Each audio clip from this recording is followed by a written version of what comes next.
হচ্ছে চাষি ভাইদের নিজস্ব অনুষ্ঠান কিষাণ বাণী।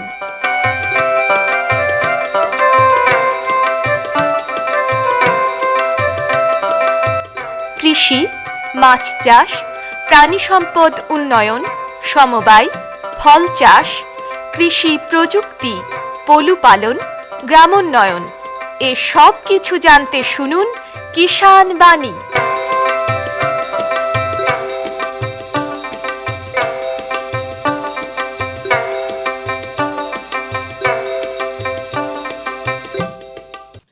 শ্রোতা বন্ধুদের অনেক অনেক প্রীতি ও শুভেচ্ছা জানিয়ে শুরু করছি ভারত সরকারের কৃষি ও কৃষক কল্যাণ মন্ত্রকের কৃষি সহযোগ ও কৃষক কল্যাণ দপ্তরের সহায়তায় অনুষ্ঠান কিষাণ বাণী। বন্ধুরা, আমরা কিষাণ বাণী অনুষ্ঠানে বিভিন্ন ধরনের চাষবাসের কথা আমরা আলোচনা করে থাকি। আপনারা ইদানিং একটা কথা শুনবেন, প্রায়শই আপনারা শুনে থাকেন, খেতি বাঁচাও অভিযান। কেন আমরা কথাটা বলছি না, তো আমাদের যে ক্ষেত সেই ক্ষেত কিন্তু আজ আমাদের বাঁচানোর কথা বলছি, কারণ এই ক্ষেতের অবস্থা কিন্তু শরীর যা স্বাস্থ্য সেই স্বাস্থ্য কিন্তু একদম নষ্ট হয়ে গেছে। কারণ আমরা প্রচুর পরিমাণে রাসায়নিক সার ব্যবহার করেছি, কীটনাশক ব্যবহার করেছি, যার জন্য মাটির স্বাস্থ্য কিন্তু একদম খারাপ হয়ে গেছে, যার ফলে আমরা আমাদের যে কাঙ্ক্ষিত যে ফলন সেই ফলন কিন্তু আমরা আর পাই না। তো আজকে আমরা এই বিষয় নিয়ে আলোচনা করব, কিভাবে আমরা আমাদের ক্ষেত বাঁচাবো, কি করে আমরা আমাদের যে কাঙ্ক্ষিত যে ফলন সেই ফলনটা আমরা পাবো, সে বিষয়ে আলোচনা করব। এই আলোচনার জন্য আমরা পেয়েছি একজন মহিলা কৃষক বন্ধুকে। এসেছেন দফরপুর নবগ্রাম ব্লকের দফরপুর গ্রাম থেকে মল্লিকা সিংহ রায়। নমস্কার মল্লিকাদি।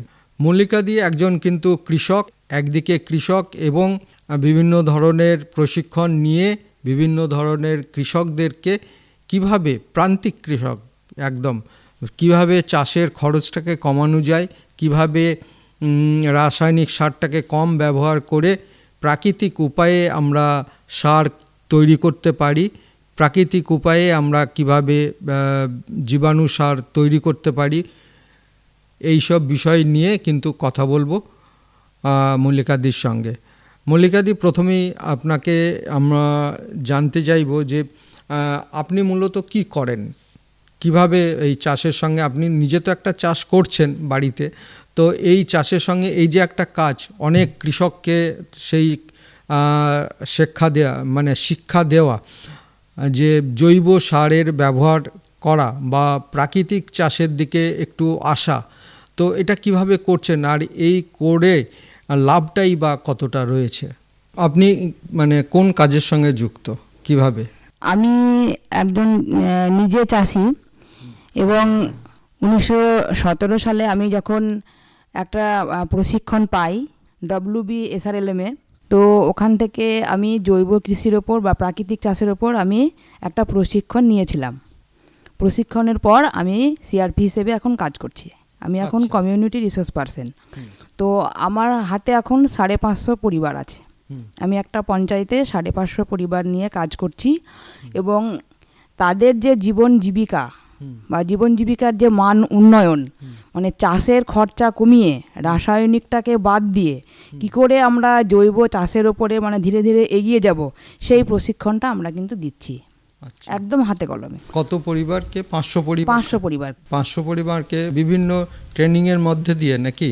হ্যাঁ, বিভিন্ন ট্রেনিংয়ের মধ্যে দিয়ে, কারণ ওদের আমরা বাড়ি বাড়ি যাচ্ছি এবং ওদেরকে ওদের যে পরিবেশ বান্ধব, ওদের বাড়িতেই কিন্তু সমস্ত উপাদানগুলো আছে, সমস্ত সম্পদ কিন্তু বাড়িতেই আছে, সেগুলো কিন্তু ওরা জানে না সেগুলো কিভাবে কাজে লাগাবো।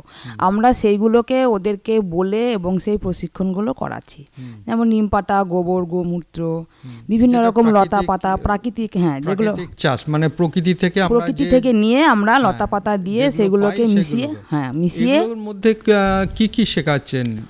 সারটা কিভাবে মাটিতে, আমরা তো রাসায়নিক সার ব্যবহার করি, রাসায়নিক সারের বদলে আমরা কিভাবে এই সারটাকে তৈরি করে ব্যবহার করব? দেখুন, মাটিকে কিন্তু আমরা নিজের মায়ের সঙ্গে তুলনা করি, কারণ মাটির স্বাস্থ্যটা খুব গুরুত্বপূর্ণ বিষয়। তো মাটির স্বাস্থ্য বজায় রাখার জন্য আমরা কিছু উপাদান ব্যবহার করি যেগুলো মাটিকে ভালো রাখতে পারে এবং মাটির জীবাণুজীব বাড়ায়, মাটির উর্বরা শক্তিটা বাড়ায়। তো সেক্ষেত্রে আমরা ঘন জীবামৃত ব্যবহার করব। ঘন জীবামৃত যেটা আপনার গোবরের সঙ্গে বেসন, গুড় আর দিয়ে আর গরুর পেচ্ছাপ দিয়ে আমরা ওটাকে মেখে 7 দিন রেখে যখন একটা জীবাণু তৈরি হবে ওর মধ্যে একটা সাদা আস্তরণ পড়বে, সেই আস্তরণ পড়ে গেলে আমরা বুঝে নেব যে ওর মধ্যে জীবাণুজীব তৈরি হয়ে গেছে। তখন কিন্তু আমরা জমিতে ওটা ফেলার মতো সিচুয়েশনে চলে আসব। এর পরিমাণ আছে কিভাবে? এর পরিমাণ হলো 1 কুইন্টাল 1 বিঘা জমিতে প্রয়োগ করতে হবে। কিভাবে মানে তৈরিটা আমরা যে করব, যে মানে বস্তুটা তৈরি হবে সেটার পরিমাণটা কতটা, মানে কতটা পরিমাণ দিয়ে তৈরি করব? হ্যাঁ, আমরা 1 কুইন্টাল গোবরে আমরা 1 কুইন্টাল যদি ওই সারটা তৈরি করি তাহলে কতটা কি লাগবে? হ্যাঁ, আমরা যদি ঘন জীবামৃত তৈরি করি তাহলে আমি 1 কুইন্টাল গোবর নেব, তার সাথে আমি 1 কেজি বেসন নেব, যে কোনো ডালের গুঁড়ো বেসন, এবং 1 কেজি মতো আমি ঝোলা গুড় নিয়ে নেব। তার সঙ্গে 1 থেকে 2 লিটার মতো আমি গরুর পেচ্ছাপ নিয়ে নেব, গোমূত্র। ওইটাকে আমরা ভালো করে মেখে নেব। ভালো করে মেখে নিয়ে আমরা 7 থেকে 8 দিন একটা ছাওয়া জায়গায় রেখে দেবো। রাখলে আমার কিন্তু রাখার পরেই কিন্তু ওই গোবরের উপরে 7 থেকে 8 দিন। ঠিক আছে। হ্যাঁ, গোবরের কি মাঝে মাঝে নাড়ানোর দরকার? না, মাঝে মাঝে নাড়ার দরকার নেই। এটা আমরা একটা ছাওয়া জায়গাতে ঘুঁটে আকারেই হোক কিংবা বড় বড় ডিমের মতো মানে করে আমরা রেখে দেবো। রাখার পরে ওই ছাওয়া জায়গাতে কিন্তু ওর মধ্যে একটা আস্তরণ পড়বে সাদা হয়ে, তখনই আমরা বুঝে নেব যে এর মধ্যে জীবাণুজীবটা রেডি। তখন আমরা ওইখান থেকে 1 কুইন্টাল তো বলেইছি, 1 কুইন্টাল গোবর, ওটা কিন্তু আপনার 1 বিঘা জমির জন্য প্রযোজ্য। আচ্ছা, 1 বিঘা জমির জন্য। 1 বিঘা জমির জন্য। এটা কখন ব্যবহার করবে? এটা আপনার জমিতে যখন চাষ দেবে, প্রথম চাষ দেবে তখন ব্যবহার করা যাবে ধানের ক্ষেত্রে। আর ধান পোতার পরে যে ইউরিয়া যে চাপানটা দেয়, সেই চাপানটাও কিন্তু ওই ঘন জীবামৃত দেওয়া যাবে, কারণ ঘন জীবামৃত ইউরিয়ারই বিকল্প কাজ করে। আচ্ছা, তো এটা যখন ব্যবহার করবে এটা কি ওই ডাইরেক্ট ব্যবহার করবে না ওটাকে জলের সঙ্গে মিশিয়ে আর একটু পাতলা করে তারপরে? না, ওটা জলের সঙ্গে মেশাতে হবে না, যেহেতু এটা ঘন জীবামৃত। জলের সঙ্গে যেটা মিশায় সেটা হলো জীবামৃত। আচ্ছা, জীবামৃত, সেটা জীবামৃত, সেটা মাটি শোধনের কাজ করে। আচ্ছা। আর ঘন জীবামৃতর কাজ হলো এটা সার, হ্যাঁ, এটা মাটির স্বাস্থ্যটাকে ভালো রাখা এবং নাইট্রোজেনের ঘাটতিকে পূর্ণ করা, নাইট্রোজেনটাকে পূরণ করবে। আমরা যে উপাদানগুলো দিব সেটা হচ্ছে পোকা নিয়ন্ত্রণের জন্য। এটা মাটির স্বাস্থ্যের জন্য গেল, মাটির স্বাস্থ্য গেল, মাটিকে আমরা শোধন করে নিলাম এবং মাটির নাইট্রোজেনের ঘাটতি পূর্ণ করলাম। এবার আমরা যখন গাছ রোপণ করব বা গাছ লাগাবো, সেখানে তো বিভিন্ন রকম পোকা কিংবা পোকামাকড়ের উপদ্রব হতেই পারে। তো সেখানে আমরা রাসায়নিকটাকে না দিয়ে আমরা জৈব উপাদান কিছু, কীটনাশক না, রাসায়নিকটা আমরা ব্যবহারই করব না। রাসায়নিক যে কীটনাশক সেটা আমরা ব্যবহার করব না। আমাদের কাছেই আমরা যে উপাদানগুলো বানাচ্ছি তার মধ্যে কিছু উপাদান আছে যেগুলো গাছে আমরা পোকা নিয়ন্ত্রণের জন্য ব্যবহার করতে পারবো। যেমন নিমাস্ত্র, যেমন আপনার হচ্ছে আগ্নেয়াস্ত্র, যেমন ব্রহ্মাস্ত্র, অমৃত জল, এগুলো কিভাবে আমরা তৈরি করব? যেমন নিমাস্ত্র বলি, নিমাস্ত্র আপনার 5 লিটার গোমূত্রের সঙ্গে আমরা 5 কেজি নিম পাতা দিয়ে দেবো আর 4 কেজি মতো গোবর। আর নিম পাতাটাকে ভালো করে থেঁতো করে নিয়ে আমরা এই 3টে উপকরণকে একসঙ্গে মিশিয়ে নেব। একসঙ্গে মিশিয়ে আমরা 24 ঘন্টা রেখে দেবো। তখনই কিন্তু 24 ঘন্টা পর মাঝে কিন্তু আমি 2বার নেড়ে দেবো, নেড়ে একটা ছাওয়া জায়গায় ঢাকা দিয়ে রেখে দেবো। তারপর ওটাকে 24 ঘন্টা পর ভালো করে ছেঁকে নিয়ে আমরা বোতলের মধ্যে ভরে রাখবো। এই যে নিমের ওষুধটা আমি তৈরি করে নিলাম, নিমাস্ত্র, এটা কিন্তু আমার 6 মাসের জন্য রয়ে গেল। একবার যদি আমি তৈরি করি তাহলে এটা কিন্তু আমার 6 মাস ব্যবহার করা যাবে। এইটা আমি 1 লিটার জলে 10 ml করে দিয়ে যে কোনো গাছে স্প্রে করতে পারবো। গাছে পোকা নিয়ন্ত্রণ বলুন, হ্যাঁ, পোকা নিয়ন্ত্রণ বলুন, যেমন বেগুন, লঙ্কার ক্ষেত্রে কি হয়, আপনার লেবুর ক্ষেত্রে কি হয়, ফুল পড়ে যায়, ফলটা হতে যাওয়ার আগেই, গুটি আসার আগেই ফুলটা পড়ে যায়। এই যে ফুল পড়ে যাওয়া, এটাকেও কিন্তু নিয়ন্ত্রণ করে এবং বিভিন্ন রকম পোকার উপদ্রব থেকেও গাছটাকে সুরক্ষিত রাখে। বিভিন্ন রোগও তো, যে রোগের আক্রমণ হয়, পাতা কুঁকড়ে যাওয়া বা পাতা হলুদ হয়ে যাওয়া, এগুলো কি হবে? পাতা এর দ্বারা? পাতা যদি হলুদ হয়ে যায় সেটা তো আপনার নাইট্রোজেনের ঘাটতির জন্য অনেকটা পাতা হলুদ হয়।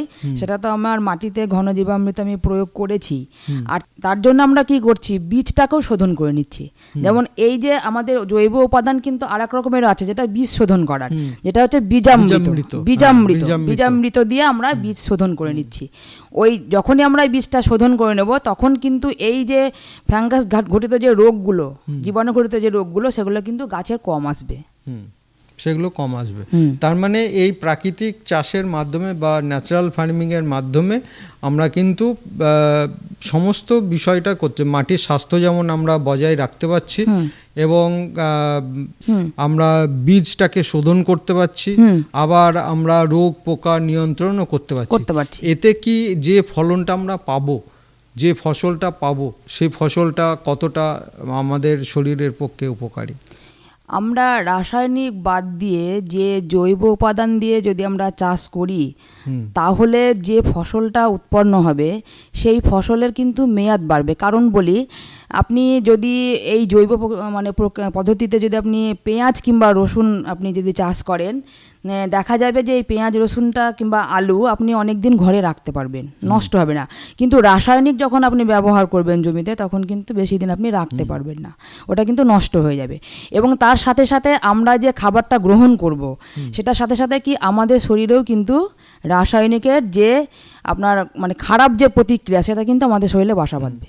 এবং আমরা সেটা কি করব, আমরা সেটাকে রাসায়নিকটাকে ব্যবহার না করে আমাদের যে শারীরিক যে সমস্যাটা আমাদের হবে সেটা তো আমরা বুঝতেই পারবো।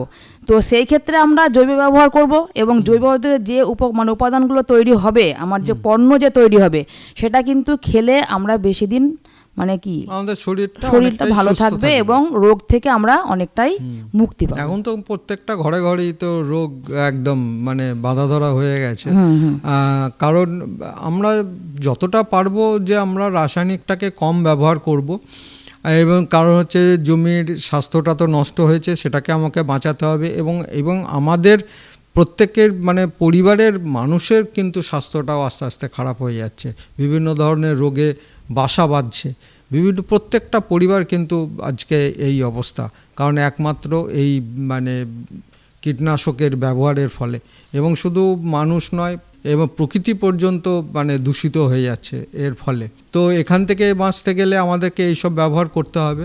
আমরা আশা করব যে আপনি আরও বেশি করে আরও বেশি পরিবারকে এই ধরনের শেখান।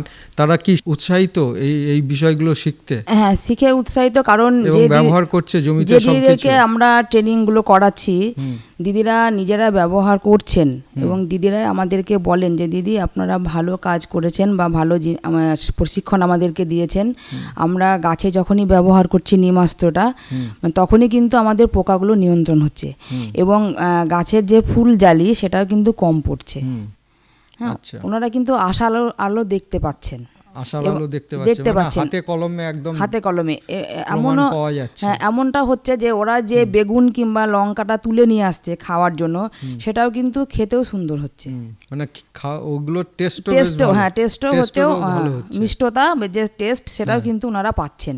আচ্ছা, তো এইভাবে আপনারা কাজগুলো আমরা কাজগুলো করে যাচ্ছেন।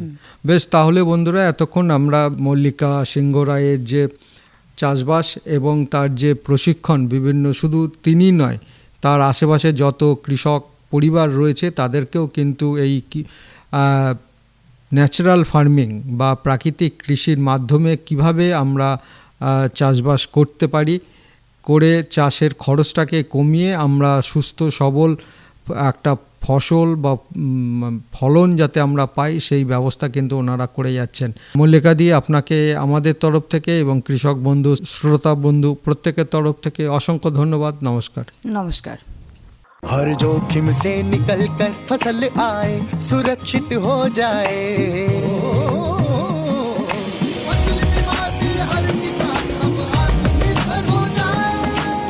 संकट के समय प्रधानमंत्री फसल बीमा योजना किसानों के लिए वरदान है। अब सूखा पड़े या बाढ़ आ जाए, कोई डर नहीं। अब ओले पड़े या कीट पतंगे फसल खा जाए, कोई फिक्र नहीं, क्योंकि हमने लिया है प्रधानमंत्री फसल बीमा।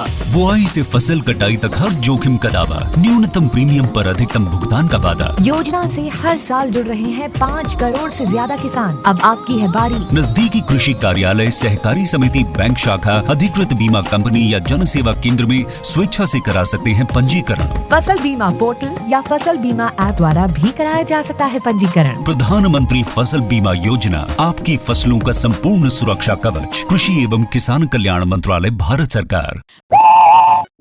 পরবর্তী প্রসঙ্গে যাওয়ার আগে শুনে নি লোকগীতি। শিল্পী পিন্টু বালা।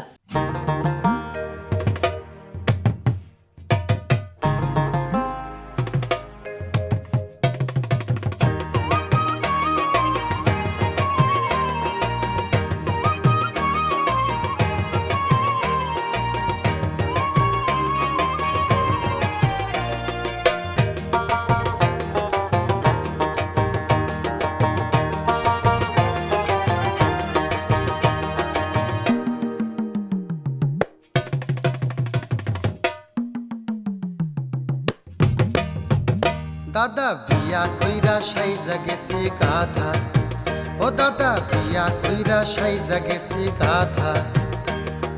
গোছ দেওয়া গরুর মতো, গোছ দেওয়া গরুর মতো কইরা গেছে বাধা। বিয়া কইরা সাইজা গেছে গাধা, ও দাদা বিয়া কইরা সাইজা গেছে গাধা।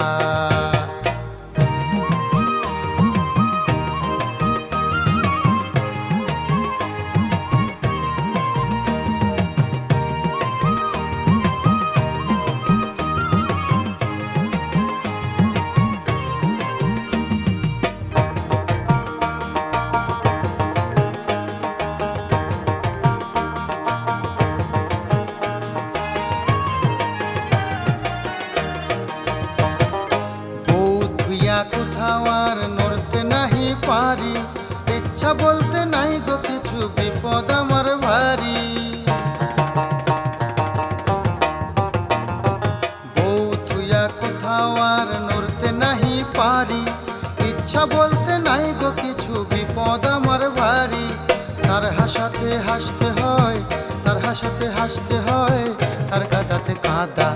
বিয়া কইরা সাইজা গেছে গাধা, ও দাদা বিয়া কইরা সাইজা গেছে গাধা।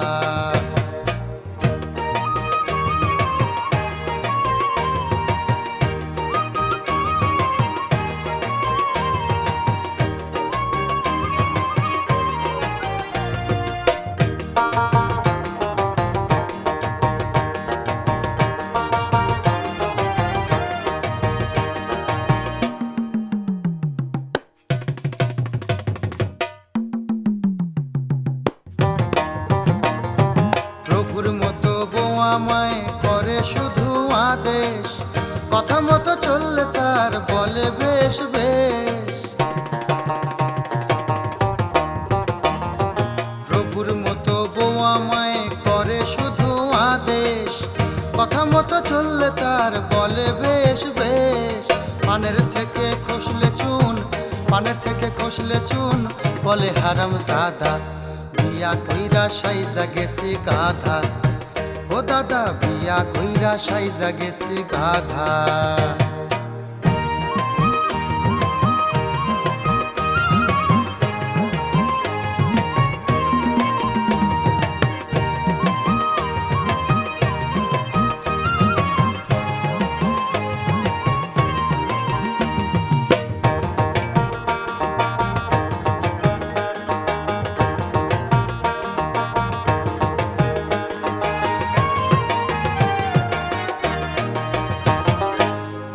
বিবি সাইজা যখন যায় হাওয়া খেতে, সাত জাগে গো তার সাথে পিছু পিছু যেতে।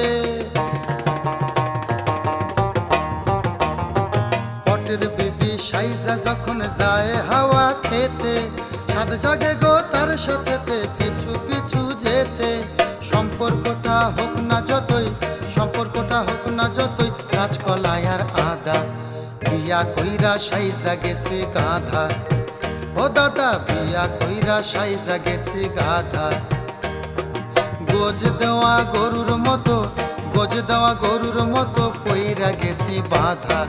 বিয়া কইরা সাইজা গেছে গাধা, ও দাদা বিয়া কইরা সাইজা গেছে গাধা, ও দাদা বিয়া কইরা সাইজা গেছে গাধা। এতক্ষণ শুনলেন পিন্টুবালার কণ্ঠে লোকগীতি। आया खुशियों का पैगाम पीएम किसान। माननीय प्रधानमंत्री श्री नरेंद्र मोदी 20 जून को हुगली, पश्चिम बंगाल से प्रधानमंत्री किसान सम्मान निधि की 23वीं किश्त जारी करेंगे। इसके तहत 9 करोड़ 44 लाख से अधिक किसानों के खातों में 18,880 करोड़ रुपए से अधिक की सम्मान राशि सीधे हस्तांतरित की जाएगी। पीएम किसान की इस किश्त के साथ ही किसानों को हस्तांतरित कुल राशि 4,46,000 करोड़ रुपए से अधिक हो जाएगी, जो करोड़ों किसान परिवारों को आर्थिक संबल प्रदान कर रही है। अन्नदाता का बढ़ता मान, पीएम किसान। এবারে স্টুডিওর বাইরে থেকে রেকর্ড করে আনা অনুষ্ঠান। এখন আমরা উপস্থিত আছি বেলডাঙ্গা 2 নম্বর ব্লকের শক্তিপুর ডাঙ্গাপাড়া গ্রামে। আর এখানে এসেই আমরা পেয়েছি দুজন গোপালককে, একজন মহিলা গোপালক এবং একজন পুরুষ গোপালক। তাদের গোপালনের যে অভিজ্ঞতা সেসব কথাই আমরা এখন শুনবো। আসুন তার আগে একটু আমরা পরিচয় করে নিই। কী নাম আপনার? আমার নাম রবি কর্মকার। রবি কর্মকার। আপনার নাম কি? রীতিশা মণ্ডল। রীতিশা মণ্ডল। তো তোমাদের কতগুলো গরু আছে? আমাদের বাড়িতে 5টা গরু আছে, এমনি বড় গরু, আর 2টো গরুর গাভীন বাচ্চা হবে। ছাই মায়ে কতগুলো? ছায়া মায়ে এখন 5টাই আছে। ছাই মায়ে 5টা আছে। আপনার কটা আছে? আমার 4টে আছে, বড় গরু আর 2টো বাচ্চা। আচ্ছা, কি জাতের গরু? আমার 2টো জার্সি আছে আর 2টো হলস্টেন আছে। 2টো জার্সি আর 2টো হলস্টেন বাইরে। 5টা তো কি জাতের গরু? গরুগুলো কি? 2টো জার্সি গরু, ও 2টো দুধ দেয়, আর এমনি গরু আছে অতটা বড় নয়, বাচ্চা মতন। সবই কি জার্সি নাকি? সবই জার্সি। তার মধ্যে 2টোতে দুধ দেয়? হ্যাঁ। কত করে দুধ দেয়? একবার 8 কেজি করে দুধ দেয় দুটোতে। দুবেলা দুধ দেয় নাকি? হ্যাঁ, দুবেলাতেই দুধ দেয়। দুবেলাতে কত করে দুধ দেয়? সকালবেলায় মনে করুন 16 কেজি দিল হয়তো দুটোতে মিলিয়ে, আর বিকেলবেলায় যখন দুধ দেয় সন্ধ্যাবেলার দিকে একটু কম হয় তার থেকে। কি করো সেই দুধগুলো? সেই দুধগুলো হয়তো ঘরে কিছু রেখে 1 কেজি 1.5 কেজি রেখে মানে ঘোষকে দিয়ে দিই, বিক্রি করে দিই। মানে বাড়ি থেকে এসে নিয়ে যায়? হ্যাঁ, আমাদের বাড়িতে এমনি ঘোষ গায়ে দোয়াতে আসে, দিয়ে হয়তো ঘরে খাওয়ার জন্য আমার বাচ্চা ছেলে আছে তার জন্য রেখে 1 কেজি 1.5 কেজি রেখে দিয়ে ও ঘোষকে দিয়ে দিই। কত করে দেয় দাম? ওরা দেয় 25 টাকা 28 টাকা এরকম দেয়। 25 টাকা 28 টাকা কিলো। আপনার কতটা হয়? কটায় দুধ দিচ্ছে আপনার? 2টো গরু গাভিন আছে 9 মাস, আর 2টো গরুই দুধ দেয়। একটাই আপনার সকালের দিকে 11 কেজি দেয়, একটা 8 কেজি দেয়, আর ওবেলায় একটা 4 কেজি দেয়, একটা 5 কেজি দেয়। এই যে গরুগুলো গাভিন আছে যেগুলো, সেগুলো কি দুধ দিচ্ছে এখন? না, বন্ধ করে দিচ্ছে না এখন। 9 মাসে মোটামুটি এখন 9 মাস চলছে, এবার বাচ্চা দেবে। বাচ্চা দেবে। তার মানে কতদিন দুধ দেয় ওগুলো? দুধ আপনার ওই কবে ছেড়েছে দুধ? দুধ ছেড়েছি আমি 8 মাসে ছেড়েছি, মানে 2.5 মাস মতন ছাড়া হয়েছে 2টো। 2.5 মাস দিচ্ছে? 2টোই দিচ্ছে। মানে অনেক দিনই তো দুধ দিয়েছে নাকি? হ্যাঁ, অনেক দিন। এটা খাওয়ার পরিমাণের চাপে হয়। খাবারটা যদি ভালো দেয়, সবজি কাঁচা খাবার, তাহলে দুধটা একটু ভালোই হয়, মানে বেশি দিন দেয়। বেশি দিন। তো খাবারটা কি ব্যবহার করেন আপনারা? খাবারটা আমি মাঠে আপনার কাটা দরুনে ভুট্টো গামা এসব কিনে নিয়ে আসি, তারপরে বাজার থেকে খোল, তারপরে ভুট্টোর আঠা এসব দিই, খুদের ভাত এগুলো দিই, তাহলে শরীরটাও ভালো থাকে, আবার দুধটাও একটু ভালো পাওয়া যায়। তো এমনি জমি জায়গা কিছু আছে নাকি? হ্যাঁ, জমি জায়গা আপনার ওই কাটা চারেক মতন আছে। সবুজ ঘাস কিছু চাষ করেন না? হ্যাঁ, চাষ বলতে আপনার ওই ভুট্টো গামাটাই লাগাই গরু খাওয়ার জন্য। আচ্ছা, ওটা আর খড়টা কিনা। এমনি তো শোনা যায় গরুর মুখে দুধ, তো সবুজ ঘাস খাওয়ানো কতটা উপকার গরুর? জবি ঘাস খাওয়ানো অনেক। সবুজ ঘাস? হ্যাঁ, সবুজ ঘাস। তা আমরা ওইটা জবি ঘাস বলে, ওইটাকে লাগিয়ে গরুটাকে খাওয়াই। এটা কতবার খাওয়ানো যেতে পারে? ওই এটা আপনার একটা গরুর পেছনে ওই 35 কেজি 40 কেজি পরিমাণ মতন দিই খাবার, কাঁচা খাবার। তারপরে ওই 20 আটি 25 আটি মতন খড় দিই, তারপরে 500 খুদের ভাত, 1.5 কিলো খোল, আর 500 ভুট্টার আটা। না, আমি বলছি যে ধরুন এই যে জবি গাছটা লাগিয়েছেন, এটা কতবার কেটে, মানে একবার লেগে একবারই লাগিয়ে একবারই খাওয়া? আর যদি গমাটা লাগাই, গমাটা 2-3 বার কাটা হয়, আর ভুট্টাটা একবার কাটা। একবারই কাটা। হ্যাঁ। বেশ, আপনাদের গোপালন সম্পর্কে আমরা অনেক কথাই শুনলাম, এর জন্য আমাদের তরফ থেকে এবং কৃষক বন্ধুদের তরফ থেকে ধন্যবাদ। নমস্কার। এতক্ষণ শুনলেন স্টুডিওর বাইরে থেকে রেকর্ড করে আনা অনুষ্ঠান।